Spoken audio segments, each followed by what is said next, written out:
با سلام و درود خدمت مشتری همکارای عزیز. تمامی ماشین‌های پراید و در تمامی مدل‌ها کاتالیزورشون قابل تعمیر هستش و احتیاجی نیستش که هزینه کامل بابت تعویض کاتالیزور نو پرداخت کنید.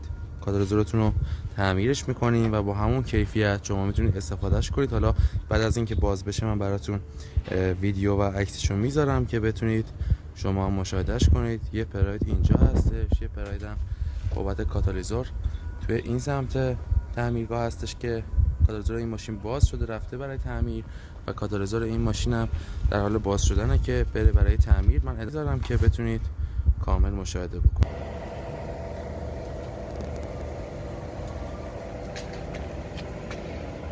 کاتالیزور پراید ببینید که تعمیر شدهش و بعد از تعمیر برای خودشونو ما مجددا داخلشو هسته‌هاشو تغییر دادیم، عوض کردیم، تعویضش کردیم و هسته‌های نو گذاشتیم که براشون مثل روز اول این کاتالیزور کار میکنه و با ضمانت تقدیم حضور مشتری عزیزمون میشه.